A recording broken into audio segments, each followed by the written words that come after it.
Hello everybody and welcome to our series of online webinars hosted by our friends, experts, winemakers and the sommeliers, 67 Pall Mall. And yes, we did just see you then, Sophie.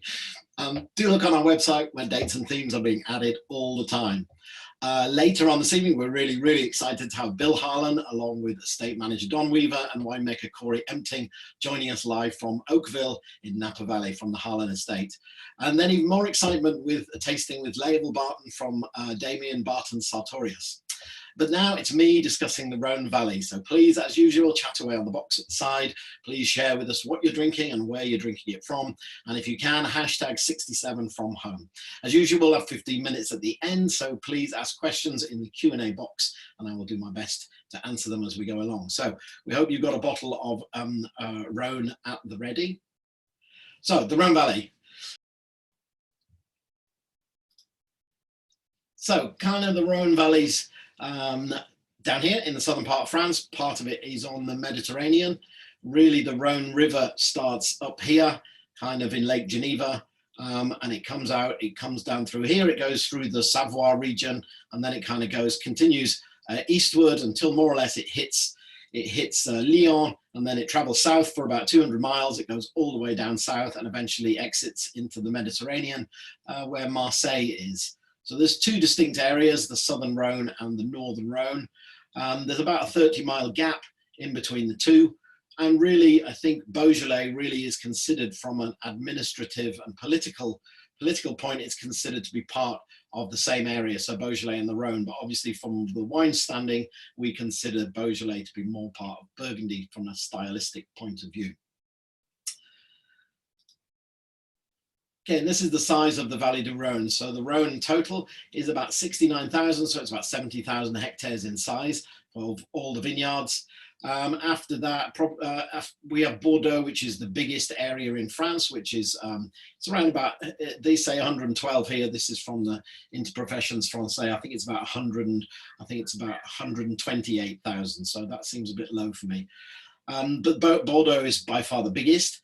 Really the biggest area under planting is the Roussillon and the Languedoc. So I think that what they're looking at here are just AOC wines. So Roussillon and the Languedoc, there's about 300,000 hectares planted down there, but the large amount of it is IGT wines rather than AOC wines. So the biggest area really for AOC wines is Bordeaux. Following after that, it would be the Rhone, and then after that, the Loire at 47,000 hectares. And then combined Burgundy and Beaujolais are about 41,000 hectares. And then we've got Champagne, which is about 33,000 hectares. So the Valley du Rhône is a very significant player in the French wine business because of the size of it. And looking at the climate down there, so really going from the Atlantic side of France and going all the way over to the Mediterranean and over to the Swiss Alps over here. Kind of the northern part of the Rhone is just sitting in this semi-continental climate. So the places like Côte-Rôtie and Condrieu are just in there. And as we come right down towards towards Provence and towards the southern part of the Rhone Valley, we're definitely getting into a Mediterranean climate. So the difference here, we're talking about relatively warm winters and hot summers, but up in the northern part of the continental climate, it can get quite cold in winter and it can get very hot in summer. And really one of the main things that's affecting this area to the north is a lot of this very strong wind that blows out of the Alps known as the Mistral. So the Mistral blows down to there. So you really kind of need to be in a bit of a sheltered river valley to protect yourself and protect your vines from those very strong Mistral winds. And you can kind of see that as it comes down here into this sort of southern Mediterranean kind of area, Provence and the southern Rhone, it is extremely hot. So it's one of the hottest places in France. Looking from a geological point of view, you can kind of see up in the northern part of the Rhone, we're starting to be in bits of granite. And down in the southern part, a lot of this is more of an alluvial outwash from a lot of this seas that were over in France over here, and they washed out down in this area, bringing with them lots of deposits, lots of things like the big round galette rocks and things like that. So. Basically, the Côte du Rhône is structured into different appellations. We have the basic appellation, which is called just Côte du Rhône, mainly found in the southern part of the region. And then we have 17 specific villages, which are known as Côte du Rhône Village. And then after that, there's 16 communal AOCs, or appellation contrôlées, so 16 that have an AOC status. So if we're talking the Northern Rhone, we've got Côte-Rôtie, Condrieu, Châteaubriant, Crozes-Hermitage, Hermitage, Cornas, Saint-Joseph, and Saint-Péray. And then if we're down in the southern part, Châteauneuf-du-Pape, by far the biggest appellation in the whole of the Rhone, Lirac, Tavel, Queyranne. Queyranne's a relatively new AOC. It was just promoted, came from a Côte du Rhône village, and was promoted up to an AOC in 2016. And then there's Gigondas, Baccarat, Rasteau, and Van Soap as well. So if we look at kind of the plantings up there, if we look at, oh, let's go back to that. If we look at the plantings up there, we can kind of see that the entire, all of the Côte du Rhône itself is 69,000 hectares. Out of that, 79% of that is all red, 15% is all rosé, and surprisingly, out of the white wines, only 6% of all the Côte du Rhône is white. And if we looked at the Côte du Rhône village and Côte du Rhône regional, if we add those together, it's about 40,000 hectares. So the actual Côte du Rhône wines, the actual generic Côte du Rhône wines, make up about 72% of everything that comes out of the Côte du Rhône. So this is the real sort of workhorse of the Rhône Valley. It's those sort of Côte du Rhône, basic Côte du Rhône wines.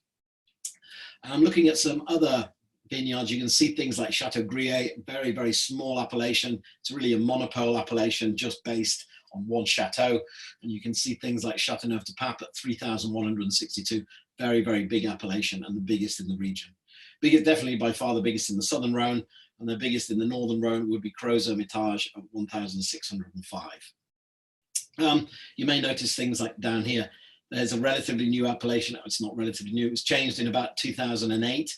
It's called Grignard des Adémars. It used to be the Coteau de Tricastan, but there's a nuclear power station up there, and the Tricastan power station was faulty. It started leaking plutonium, and it didn't do much for wine sales. So anything with the name Tricastan attached to it, kind of, if you're from marketing, you probably realize, yeah, it wasn't doing too well. So the winemakers, they changed their name to the very user-friendly Grignard des Adémars. Okay. So in the Northern Rhone, so we have all these appellations here, basically going from north to south.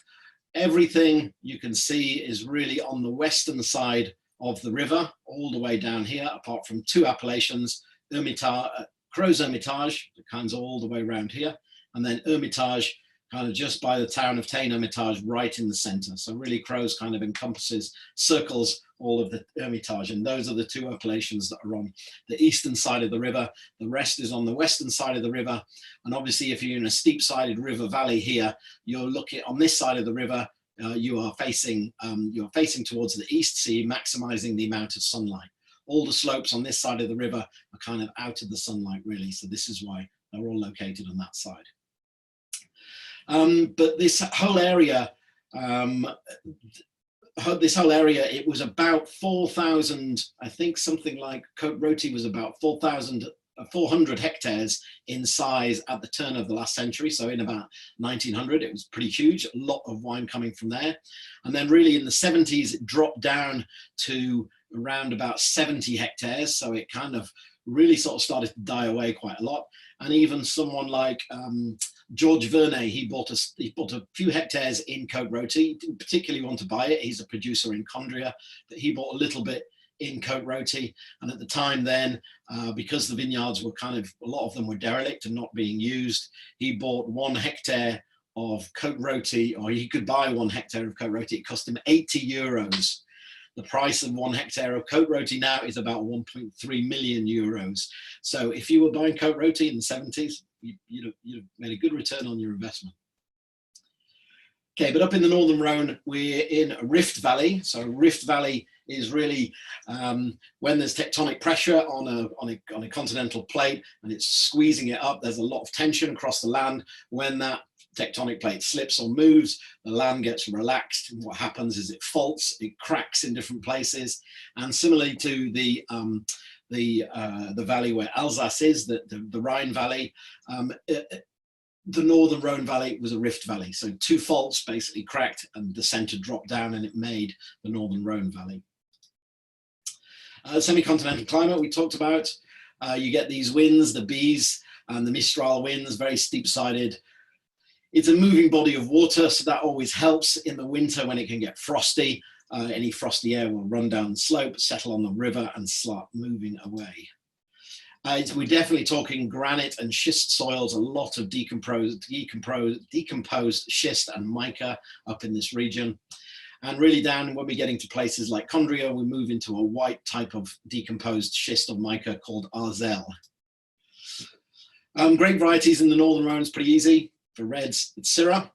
For whites, it's whites are Viognier, Marsanne, and Roussanne. So Syrah generally tends to be quite a vigorous grape variety, mid-ripening, short harvest window. The origins of Syrah, some people say that it comes from Greece, some people say it comes from Sicily, from the sound of Syracuse. There's even a place in Persia, in Iran, called Shiraz, where they thought that the grape came from. But they actually found out that Syrah is a crossing of two varieties. It's a crossing of the Monduce grape, which comes from the Savoie, and from the Dureza grape variety that comes from the Ardèche. And if you kind of look from the Ardèche to the Savoie, kind of Côte-Rôtie sort of lies right in the middle of that. So maybe that's a coincidence, maybe not. The best clones really of, the best early clones of Syrah was this, called Serine. Serine back in the 1940s, I think it was known as Serine in Côte-Rôtie. Down in Hermitage, it was known as Petite Syrah, spelled without a Y, but S-I-R-R-A-H, so Petite Syrah. And they found out that it's both the same clone, it's Serine, but probably about, and Serine has a slightly different berry. This, you can see this is proper Syrah because it has round berries, but Serine has a slightly ovoid shaped berry.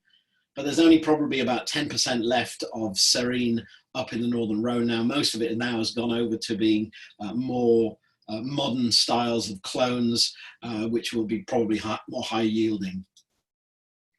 Okay, but the first wine that we're going to taste is a Viognier. So Viognier tends to be one of those very aromatic wines. It's very high in what we call monoterpenes. It's got lots of characteristics to it. Really smells a lot of tangerines, of peach, of mango, honeysuckle, and rose. Really, for me, it has that very strong kind of peachy apricot kind of characteristic to it. It's often, very fruity, very intense. It can usually be slightly elevated in alcohol. So this one, I'm not entirely sure of the alcohol, but I would imagine that this alcohol will be around about 13.5, if not 14%. It's usually quite gentle in acidity, so usually softer in acidity. And there's different schools of thought on how you make Viognier. And it really probably boils down to whether you put it through its malolactic fermentation or not, and whether you put it through oak. You may find some producers, I think, is it the Dorian from Gigal, tends to be very oaky and very soft and really kind of peachy and ripe. So it's got 100% malolactic. People like Yves Gangloff doing a similar style. But then other people not putting it through too much malolactic, not putting it in too much oak, and it tends to keep some of the acid, gives it a very kind of saline character. So if you grab a glass of the Condria, so basically where you have the Côte-Rôtie, this side of the Côte-Rôtie, in Côte-Rôtie you have the Côte Brune and the Côte Blonde, and basically the Côte Blonde merges into Condria. So it is that white mica schist soil that they called arzel in this area. And you can see the Rhone, it comes down here and then it just turns around the corner and moves around like that. So Condria originally got its name from the French term, which was coin de ruisseau, which means the corner of the brook. So it was just the corner here. So this is the original area of Condria. And really back during the 1970s, 1960s, there was probably there was only about 12 hectares of Viognier. There was 12 hectares of Viognier here. And there was about 1.5 hectares of Viognier in the neighboring appellation of Château-Grier. And so it meant that in the world, there was just over 13 hectares of Viognier. So it nearly disappeared, nearly went altogether. But really it was George Vernet, whose wine we're tasting now. It was George Vernet that really kind of kept onto that variety. He went against a lot of his neighbors that were planting red varieties. He even ripped up things like peach trees so that he could plant more Viognier. And I think it was George Vernet doing that.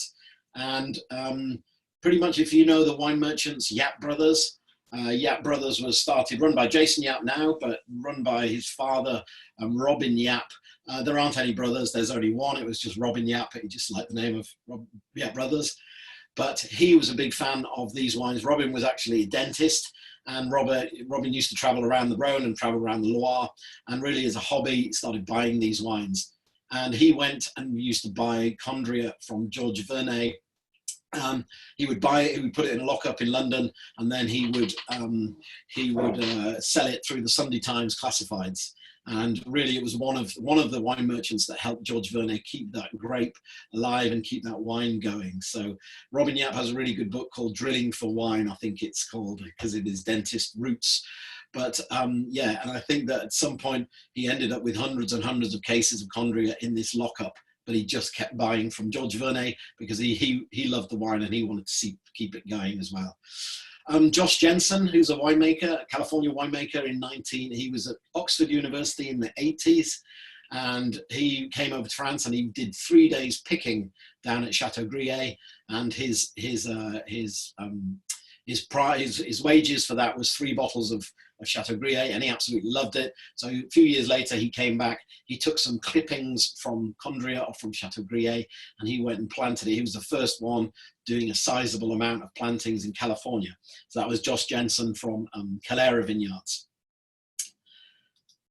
Okay, so this is the wine that we have. So this is George Vernet's Terrasses de l'Empire.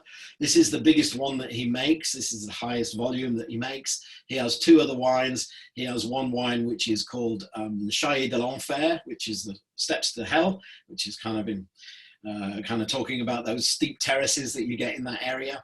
And then he has his top wine, which is Côte de Vernon. So George Vernet was really known as the Pope of Condrieu. Like we say, he was the one that kept the Viognier grape variety going.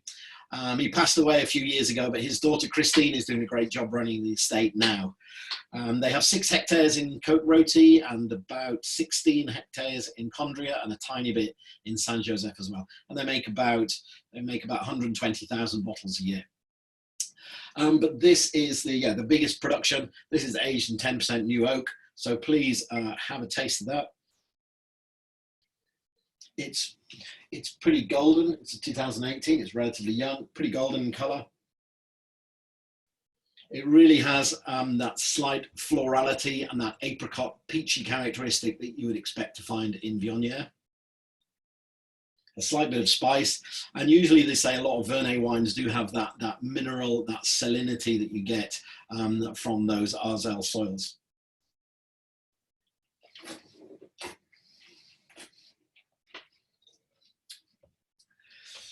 So when you taste it, a typical Viognier, it has really round, very plump, very generous, very ample fruit, really that kind of peachy apricot kind of characteristic coming through. You can see it has that long tail of very fine minerally acidity to it, and also quite a generous bit of alcohol to it. So maybe 13.5% was a bit under there. Maybe this is a bit more, it tastes a bit more. I would say it was at least over 14%. But still a very balanced wine.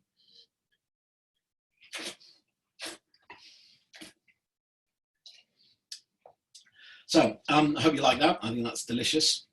Always been a big fan of Condrieu, and especially that producer. So this is some of his vineyards. This is the Côte de Vernon vineyard, which is up just behind the back of his house. So you can see why his other wine, it's called Chailles de l'Enfer. Sorry, my French is bad today. Meaning basically the steps up to hell. So these things are very, very difficult to work. And next to it, you really have this kind of super micro vineyard called Chateau Grier. Chateau Grier is a monopole, one estate. It has its own AOC. It's a very historic thing for Chateau Grier to have its own AOC. It's about 3.5 hectares in size now. It used to be owned by a family called the Neret-Gachet family from 1830. I remember when I worked as a young sommelier at the Manoir 4 Saisons, I probably shouldn't tell you this story, but I was desperate to try a bottle of Chateau Grier. So I hadn't tried it, I hadn't tasted it, so I recommended it to a customer and said, this is a really historic wine, it's absolutely amazing. This would have been back in the mid-90s. So the customer bought it on my recommendation. I opened it and it was horrible. Yeah, that's very unprofessional of me. But it was very, very closed, very, very tight. So I think this chateau went through a poor phase for many years where it really was underperforming quite a lot. Denis de Bourdieu, who was one of the consultant winemakers in Bordeaux, he started consulting there in the early 2000s, and the quality went up significantly. But then it was bought in 2011 by the Artemis Group. So the Artemis Group is owned by Francois Pinault, who owns things like Château Latour. He owns Eugenie, which used to be René Angel in Von Romani. He owns Clos de Tar now as well. And he also owns Isolé Estates, which used to be Araku vineyards in Napa Valley. So he's got a very, very small, but very, very prestigious selection of wines, a group of wines. And so since the winemaking's come in there, they've basically got a first wine, Chateau Grier, a second wine now, and they've even brought out a third wine, a Condrieu. But the quality of Chateau Grier now has really gone skyrocketed right up to very, very high levels. It's fantastic wine now. It does have the price tag to match as well. But if you can ever try Chateau Grier, please do. So this is the estate, really on those terraces. That's the house and the winery there, really looking right over the Rhone. So an amazing position. So yeah, that's how a lot of these Condrieu vineyards are planted. And this one at Grier, again, it's kind of planted on posts. So they're it's difficult to work. They're all on terraces. You can see it's not the usual kind of VSP, vertical shoot positioning. It's just too difficult to do on those. So it is really a center post, kind of 3 posts all sort of stood up together, a bit like a wigwam. And then the vines kind of wrapped up, put around that. Okay, and very steep soils, really. The vineyards for the AOC, they have to be sitting between, they can't be less than 100 meters and they can't be higher than 300 meters. So they have to sit in that between 100 meters and 100 and 200 and 300 meters to get the AOC. Anything above that in Condrieu or in Chateau Grier becomes Vin de Paix, Vin de Collines Rodaniennes. Okay, then down to the second wine that we're going to try. So then we're down to Crozes Hermitage, so coming a little bit further south. So at 1,280 hectares, it's by far the largest AOC in the north. It's really kind of behind the slope of Hermitage. These are the beginnings of the vineyards at Crozes Hermitage. And if you go around this corner here, you actually get to the hill of Hermitage. So there are... and in this area, about 50% of the wines all the grapes that are picked go to the co-op in Tain, Hermitage. And then after that, probably another 30% gets bought by big negociants like Chapoutier and Jaboulet and Delas. And probably in this area, there's only about 20% of the actual vignerons here who own their own vineyards and make Crozes Hermitage for their own production. So most of it is red. You do get a little bit of white wine from Marsanne and Roussanne, and sometimes Syrah is added. Sometimes Marsanne and Roussanne is added to the Syrah in a bit of a co-ferment. So, and like we said, these are the only 2 AOCs in the north of the Rhone that are on the eastern side of the river rather than on the west. So Crozes Hermitage goes all the way around here, and then right in the center there, kind of exactly south facing at another bend in the river here, you have the hill of Hermitage. So there is a town of Crozes. Probably up here, it starts to be more granitic. You're getting the slightly heavier styles of wine from here, and then slightly lighter down here. You're getting to more pebbles and sand. It's getting a slightly more lighter styles of wine. So if you have a look at wine number 2, this is from, again, it's one of my very favorite producers in the Northern Rhone. This is a guy called Alain Graillot, and this is his cuvée called La Guiraude. So Alain Graillot came late to the winemaking business. He didn't start his domain until 1985. He was kind of in the world of corporates, and he decided to chuck all that in and become a winemaker. So he started his winery in 1985. It's relatively small, 21 hectares in size, and they make about 100,000 bottles. He does make a white wine, but only 10% of his production is white wine, and that's a blend of Marsanne and Roussanne. Kind of with about 80% Marsanne and 20% Roussanne. So if you do have this wine, please have a taste. So Laguerre, out of all of his production of Crozes Hermitage, Laguerre is barrel selection. So he will put everything into a small portion of new or used barrels, and then he will go through the winery and do a barrel selection and take out about 10% of his entire production, and that will become Laguerre, and it'll be left in barrel for an extra year, and it will become his top cuvee.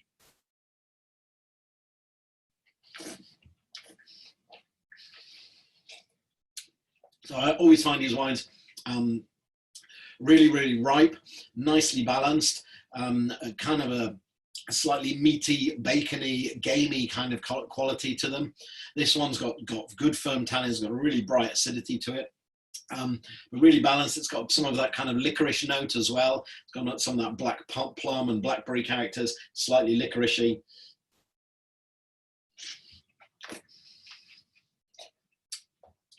Yeah, I think that's great, and that is I think relatively good value as well. His straight Crozes Hermitage, definitely I'd say Crozes Hermitage in the north of the Rhone is your go-to for good quality and good value. Most Crozes Hermitage probably retail at about £15. This one, Laguerre, probably retails more at about 25, 30, but Alain Graillet's straight Crozes Hermitage is probably about £20 a bottle retail. It's very, very good value for the quality. So I hope you like that. So then this is just onto Hermitage. So this is the top of the hill at Hermitage.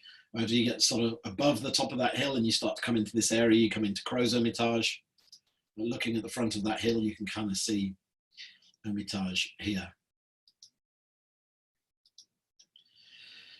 So there, all around here starts to become Crozes Hermitage. Crozes Hermitage all around the back, but then right in the center, just overlooking the town, is the hill of Hermitage itself. So that's split into lots of different leurs. Maybe some of the most famous would be things like Le Greffe, Le Mial, Le Bézard over here, but probably the most famous would really be La Chapelle up here. So right on the top of that hill, you will find a very small church. So this church was built by a knight, built by a knight called Gaspard de Sterenberg, the Chevalier de Sterenberg, and he was a knight who went off in the Holy Wars doing lots of pillaging and burning and stealing and raping and doing all that sort of stuff that, you know, crusading knights do on tour. And when he came back home with all of his wealth and all the blood and all that sort of stuff, he was terrified because he thought, I'm going to go to hell for definite because of all my crimes. So he gave away all his wealth and he built this small church, and he lived up on this in this little chapel as a hermit for the rest of his life. Obviously every day praying for his sins and hoping that he wasn't going to go downstairs when he kicked the bucket. So this vineyard, and this particular vineyard, the leurs in front of that is called La Chapelle, and it's probably been made more famous by Jaboulet than anyone else. It's owned by Jaboulet. So Paul Jaboulet's Hermitage La Chapelle is one of those sort of classic, iconic wines of France. And they also do a white wine. They do a white Hermitage called the Chevalier de Sterenberg, and there he is himself. Okay, then moving right back up to the north again, we're back up to Côte Rôtie for wine number 3. Côte Rôtie literally translates as the roasted slopes. It's all granite up there. It's definitely affected by that very, very strong Mistral wind. And there's 2 different areas to the Côte Rôtie. There's the Côte Brune and the Côte Blonde. It's about 3 kilometers long. And it has different, and if you go into the town of Ampuis, where in the center of that, it's a very historic Roman history. There was a Roman encampment up here for a long time. And I think if you go into the center of the town, you will see a big stone pyramid right in the middle of the town. And it's where the finishing post used to be when Roman gladiators were doing, or Roman centurions, whatever, were doing chariot racing. That marks the finish line. Anyway, I digress. Okay. Really, this whole area, like we say, in 1907, it was down to 420 hectares. And then by the 1973, it was really down to 72 hectares. Now it's right back up again to 242 hectares. But the thing that really saved it, surprisingly, was herbicides. really a lot of those terraced vineyards were too difficult to work. They were being overrun. The amount of hours that it takes to kind of be constantly tending those vineyards was a lot, so they just started to be not used anymore. And then in the 70s, lots of herbicides were brought in. They were put into these vineyards. But that's probably not a great thing, but at least it saved the appellation. And now they're doing different methods. A lot of people are going organic or biodynamic as much as possible and coping with those growth of weeds and things in different ways. But yeah. And then really what really kind of saved the appellation was Marcel Guigal, and he started to do his 3 single vineyard wines. So La Mouline, La Turque, and La Landonne. And he started to make those wines, made them in small French oak barrels, which was maybe not the thing that a lot of people were doing at the time. And each of those 3 different wines had definite personality and characteristics. Robert Parker at the time jumped on those wines, gave them very, very high scores, and it really revitalized a lot of the Côte-Rôtie region. So the Rhone comes down here, and the vineyards kind of lay pointing northeast and down to southwest. And at the more northern part, you get the Côte Brune. So this is a blend of 2 different types of schist. It's a blend of mica schists, black mica schist, and a blend of white mica schist called muscovite. And basically those 2 blended together with soil make it look, the soil up there look brown. And then down here, it's moving much more into that white mica schist and white gneiss. And that's giving the vineyards much more of a paler color. So this is known as the Côte Blonde down here. And like we said, these vineyards kind of just start to move into the top part of Condrieu. So you can see down here is that La Turque down there. Oh, I can't see. Okay. But again, these vineyards need to lie less than 300 hectares. They can't be higher than 300 hectares. So the wine that we have as wine number 3 is the Côte-Rôtie, the Fortis from Domaine de Montillet. So Montillet, it's made by this producer, Stéphane Montes.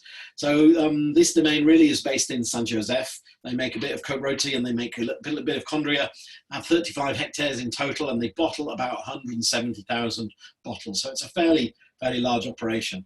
Stéphane Montes is the 9th generation winemaker. He took over in '89. And the estate was quite small. It was only 7 hectares at the time, but he's helped build that up. And he has a lot of wines. He has 8 different cuvées of white wine, including some Van de Pey and some Condrieu and some white Saint-Joseph. And he has 9 different reds. So he's got kind of 17 different cuvées on the go. He's quite a character.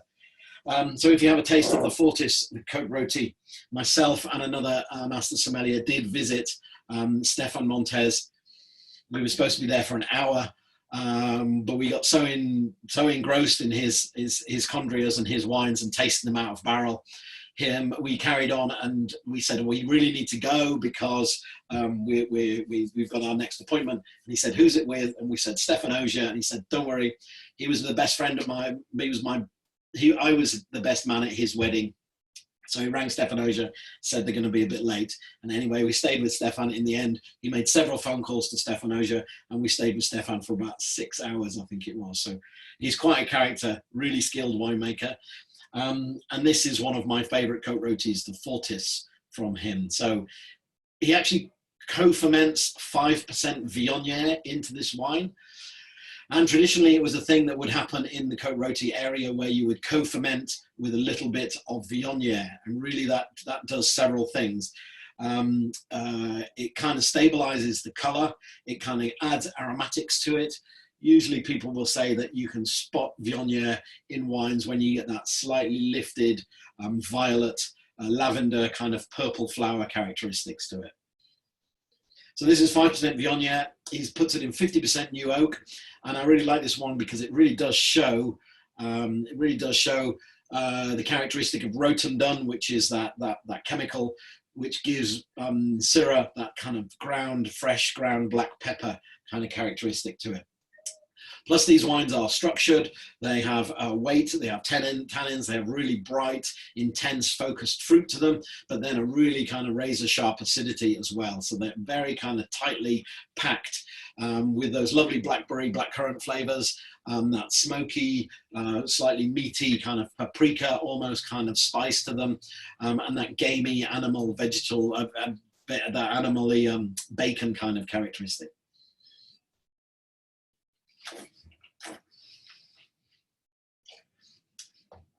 So if you are tasting that wine, or if you are tasting a Côte Rôtie, hopefully you can see that kind of black pepper spice kind of characteristics on there. So this is Côte Rôtie. We've just seen the same thing. So we can see it kind of comes down here. And there we have the Côte Brune and the Côte Blonde down here, and Condria just at that turn in the river just there. Okay. So they're the vineyards. That's the roasted slopes. There's some Guigal vineyards. And there's some more Guigal vineyards. Okay, moving rapidly down through the rest of the northern Rhone, we get Saint-Joseph. 90% of that is red, a tiny little bit of Marsanne and Roussanne, and then some Crozes-Hermitage being made there. It's second biggest after Crozes-Hermitage. And then probably one of the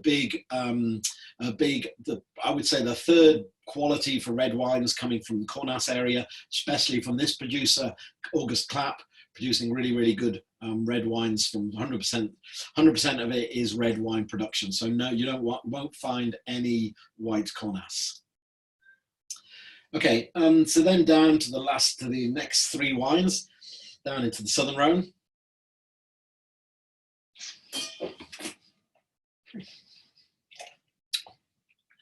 So the Southern Rhone, you can see the River Rhone coming down through here. You have there's the Côte de Tricastin, so that's where you have the faulty power stations. So yeah, avoid that. So the Rhone comes down here. There's about a 30-mile gap between these vineyards and the vineyards in the southern part, Saint-Péray vineyards in the northern Rhone. There's this little area here called Montélimar, which is very, very famous for nougat. They also make a very sweet sparkling wine as well. So you can go down there and drink very, very sweet sparkling wine along with nougat. Probably the dentists in that region have a roaring trade. But anyway, you come down through the Rhone here. It's warming up. You're getting closer to the Mediterranean. It's getting hotter. It's also flattening out, so you're moving away. Around here, you have the big sort of ring of teeth, the Ventoux Mountains around in this area here, but it's kind of leveling out, and obviously the banks of the river are playing a lot less of an important role as they do in the northern part. And the funny thing is that the whole of the northern Rhone accounts for about 5% of all the production, and the southern Rhone counts for 95% of all of the production from the Rhone, from the Côte de Rhone. And I think a lot of people really kind of get surprised by that, because they feel that the northern Rhone wines probably are as famous, if not more famous, than the southern Rhone wines, but only 5% of the production. So really, northern Rhone is a very, very small, small part of the entire equation. And you can see big areas like the Côte de Rhone village here, and in here with those certain villages that have reached AOC status in there. You can kind of see next to the Ventoux here, you have these three appellations kind of curling around, sort of one of the Mount Ventoux here, Gigondas, Vacheras, and Baume de Venise. So the Rhone comes down here, goes past the town of Orange, which sits right in the biggest appellation, Châteauneuf-du-Pape, just there. Okay, so the climate in the Southern Rhone is definitely more of a maritime, a Mediterranean climate. In fact, flatter vineyards, a lot more varied soil, so moving away from a lot more of that granite onto a lot more alluvial types of soil. You have this garrigue, which are all these wild herbs that grow down there. They often flavor the wines quite a lot with flavors of kind of wild thyme, rosemary, lavender, that sort of thing. So you can often find a garrigue kind of characteristic in those wines. And then grape varieties in the Southern Rhone is a lot more complicated. So from reds, you get the three main ones that go into wine. So Grenache, Syrah, and Mourvèdre. Probably the entire plantings in the Southern Rhone is about 75% Grenache, then Syrah, then Mourvèdre, and then all these other varieties that go into there: Cinsault, Cunoise, Vacheras, Terres Noires, etc., etc., etc. And then for whites, Grenache Blanc, Roussanne, Bourbelin, Clairec, and Picpoul. Out of these Côte d'Aron villages, the village, we can see that Kéran, that was the one that was promoted, but all these other villages, these are all just known as Côte d'Aron village, and some particular ones probably are going to at some point get their AOC status. I would probably think the next one would be Sablé down here, Seguré, Valréas, Visan are all very good villages as well. So yeah, this is a similar thing. Châteauneuf-du-Pape here next to Orange, and then those three AOCs, Gigondas, Vaqueras, and Baume de Venise. So the first wine that we've got to try out of these three is Domaine de Bosquet, Gigondas. So there's up in Gigondas is a very well-respected negociant and winemaker called Gabriel Meff, and he bought this domain in 1962. His daughter ran it for a while, but now his grandson, Julien Brechet, now runs it. It's 26 hectares in size. It's about 20,000 bottles. This particular blend is 75% Grenache, 15% Syrah, and 5% Mourvèdre. And it's quite an elegant style with quite a restrained alcohol.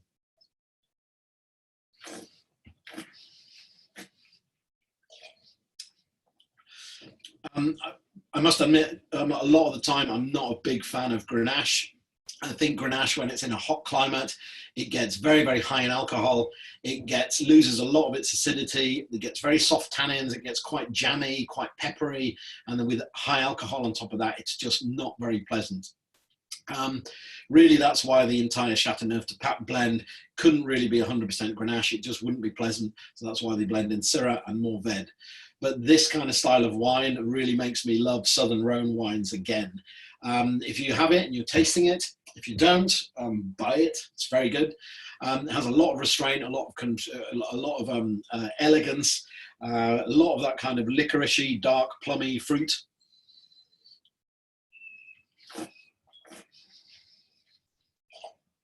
Good structure, nice firm tannins, a really nice, refreshing acidity at the end.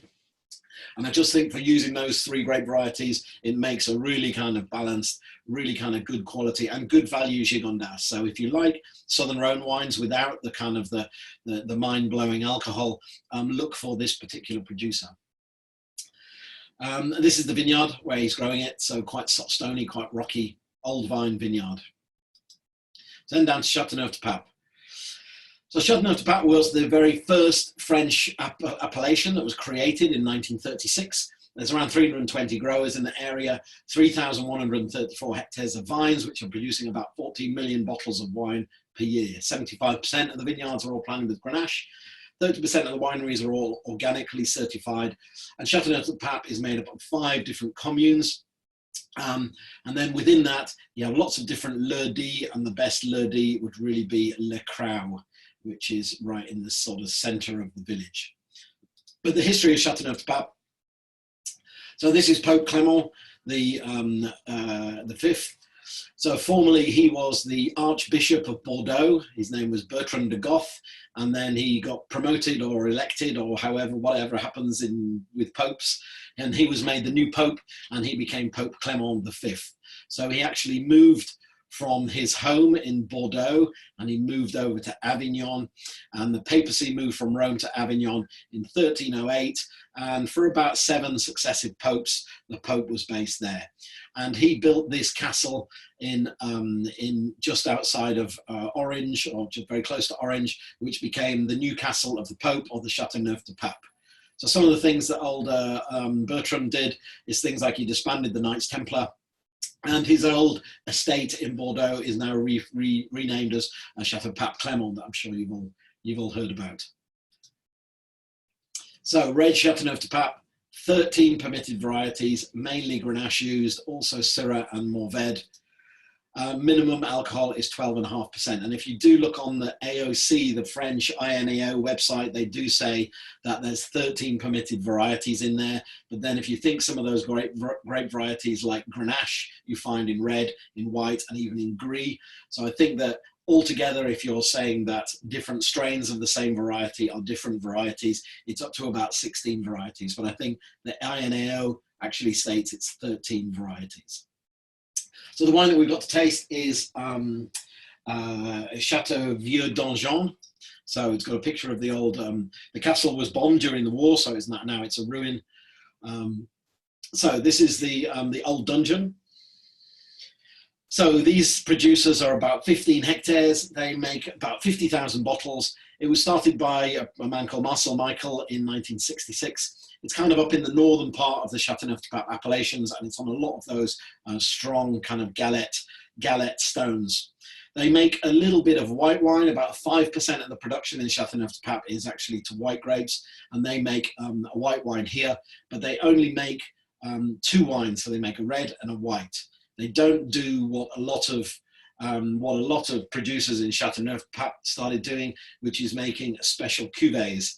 And I think this was really off the back of, oh, the ice cream van's outside. I don't know if you can hear that. Anyway, so they, off the back of the 2007 vintage, Robert Parker again was a great advocate of Châteauneuf-du-Pape. He generally liked wines that were generous in alcohol and very deep and concentrated. And in 2007, he went crazy for the Southern Rhone wines, and he gave lots and lots of big scores out to a lot of people in this area.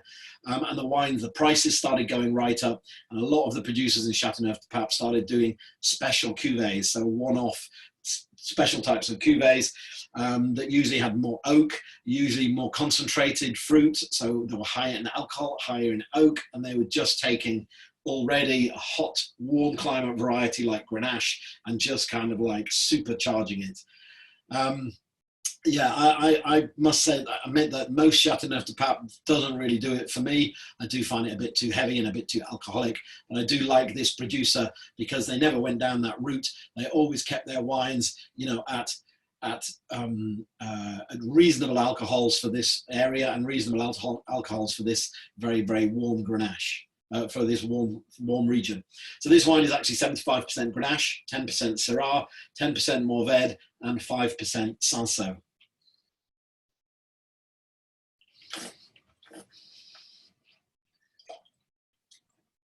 But I think nicely blended Grenache should show the characteristics of Grenache, which is going to be that red currant, slightly strawberry jammy kind of characteristics.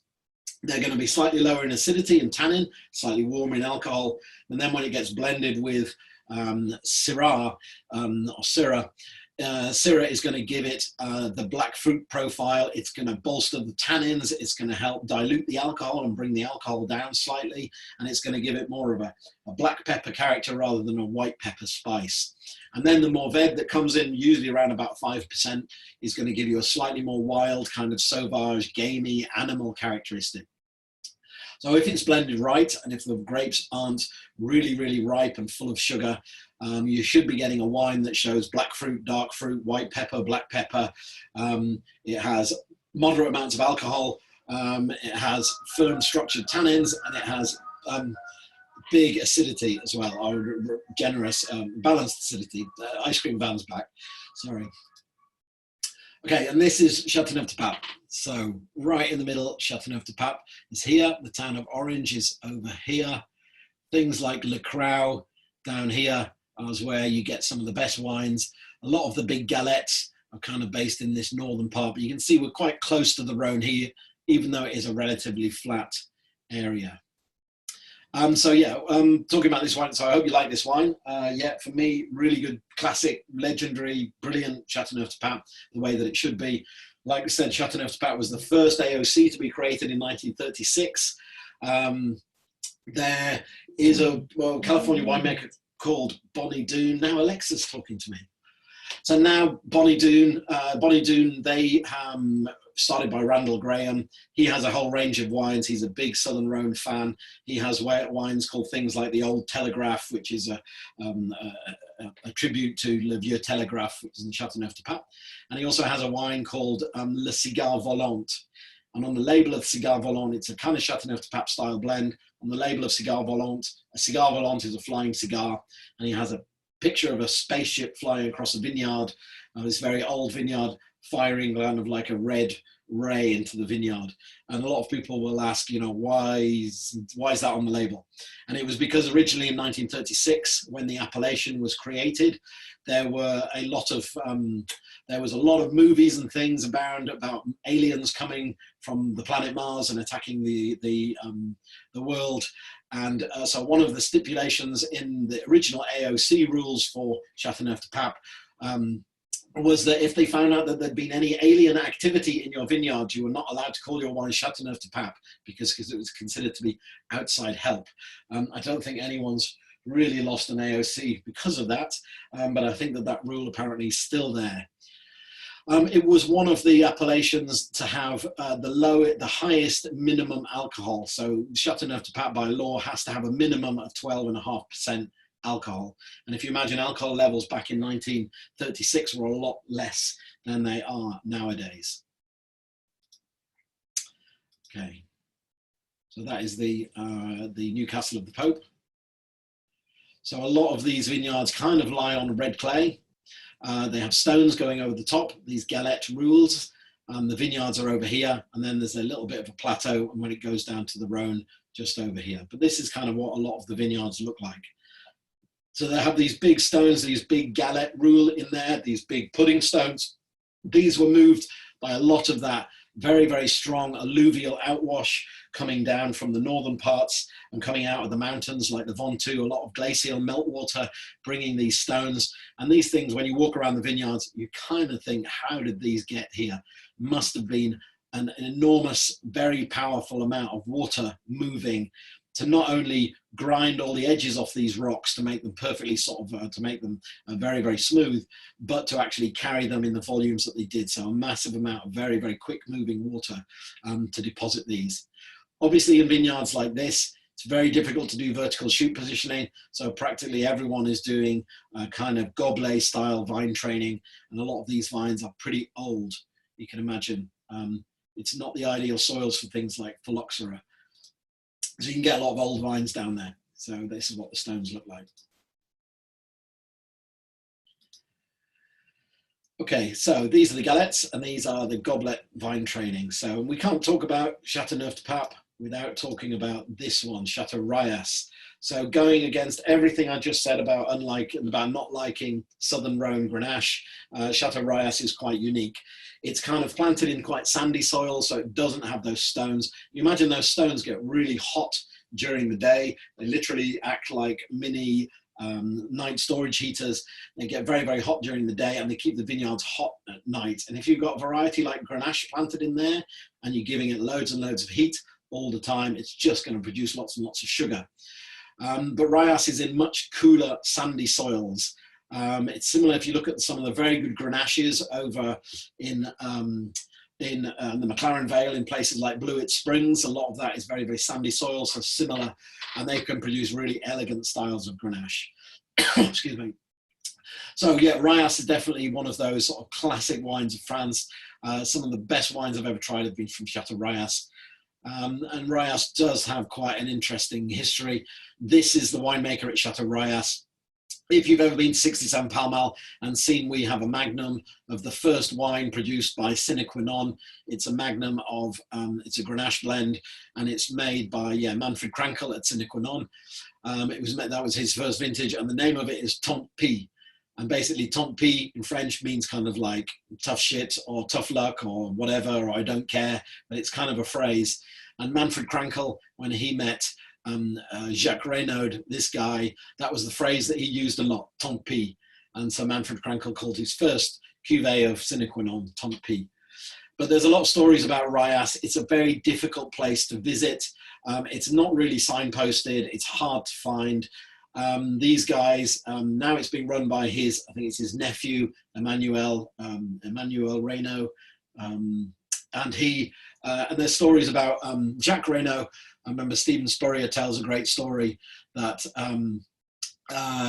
Stephen Spurrier tried to visit the domain, and he sent, long before emails and things like that, he sent several letters asking Jacques Reynaud if he could possibly come and visit. He got no reply, so he thought, right, I'll just test my luck anyway. So after a long time struggling to find the place, he eventually found Rayas. He drove down the long driveway that gets up to the winery. He got out of his car, knocked on the front door, no answer. He walked around the building, knocked on the back door, no answer. He waited for about 25 minutes. There was no one around. It felt like it was totally abandoned. So he went back to his car, jumped in his car and thought, okay, so either he doesn't want to see me or he's not interested in me visiting, whatever. So he drove away, and as he's driving away down this long driveway, he looks up in his rearview mirror and he sees Jacques Reynaud climbing out of a ditch at the side of the house. So Jacques Reynaud had heard a car approaching and hidden in a ditch for 20 minutes just until the stranger went away. But apparently, I've never visited, but people that have say that it's a very, very basic place. It's really not a very glamorous winery at all. It's kind of done very, very rustic, but they do make the most extraordinary wines. So, so that brings us to the final wine. So really, I thought we should finish with something sweet. So this is one of the best producers, I would say, making Beaune de Venise.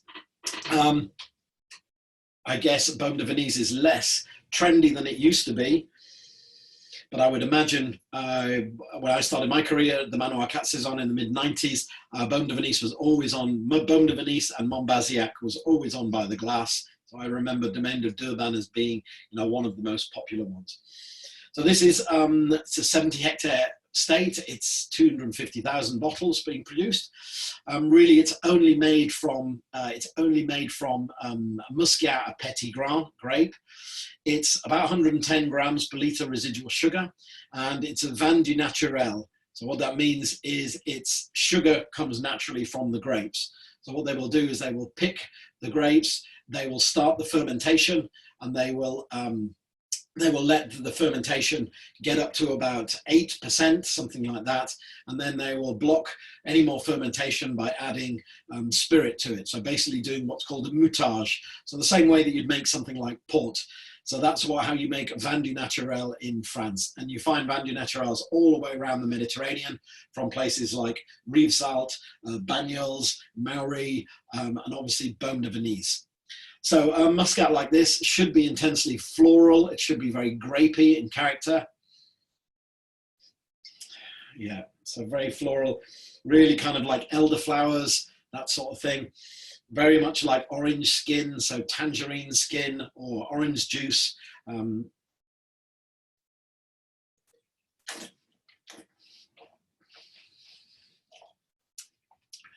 it's sweet, and it's punchy alcohol, and it's delicious.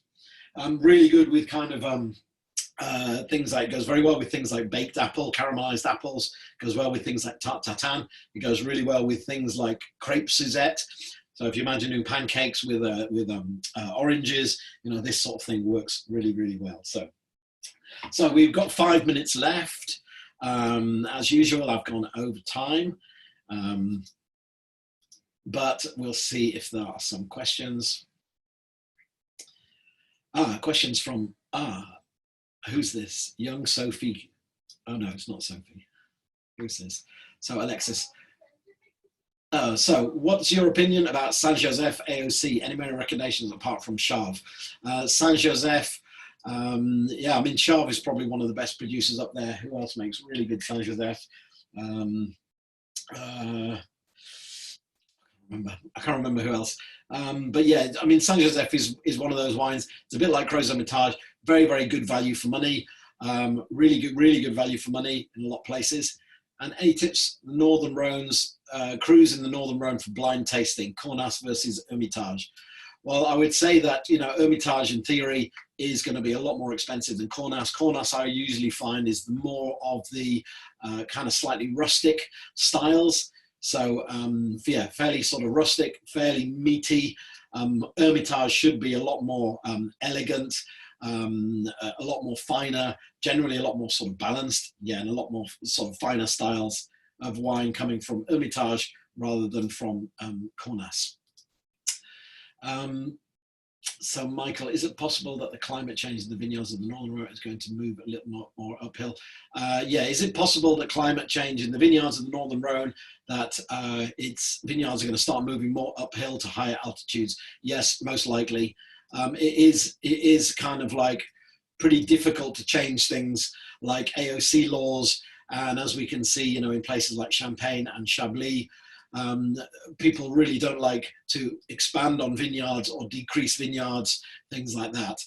But it probably will do. But it's still kind of, the AOC at the moment sits in that 100 to 300 meters. Peter Douglas says, I've seen a Chateauneuf de Pape before, which didn't have a vintage on the bottle. Is that a mistake from the producer or legal? I've never seen any non-vintage Chateauneuf de Papes, so I can't really concentrate. I can't really comment on that. If you want to avoid jammy candied fruit characteristics, go for lower alcohol content or cooler regions. Yes, that's Mark Yang. So if you want to avoid jammy candied fruit type characteristics, go for lower alcohol content or lower or cooler regions. Yeah, if you're looking for a wine where you don't want to have that jammy characteristic, looking straight at the alcohol is usually, on a bottle, is usually a good way to do it. Yeah, so Picpoul comes in either red, grey, or even blanc as well. So there's a few that are like that. So Nigel Wilkinson, great presentation, thank you. You mentioned briefly the ice cream man was outside your house. Could you please confirm what would be your ice cream of choice? I'd probably be going for strawberry, unless it was good vanilla ice cream, I would think. So Heiko Jensen, what are your thoughts on Tavel wines like those from Langlois? Okay, Tavel wines I think are very good. I don't particularly know Eric. I don't know that producer, but I think that Tavel wines, for rosé wines, you're obviously down in that region. You're close to Provence, next to Tavel. Some of the best rosé wines, I would say, in the world, definitely from Provence and from Tavel.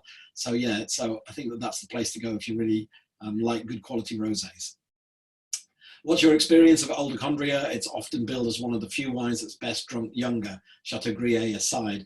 Have you tasted many older examples? And if so, how have they held up? Yeah, I think the best producers, I think the producers in Condrieu who are going down that no mallow, low oak kind of route, like Grier, are producing the best ones that last for a long time. Viognier, when it gets old like that, starts to get really beeswaxy and honeyed, and the acidity, the feeling of the acidity doesn't drop, but the perception of the acidity starts to go, and it starts to feel quite oxidized.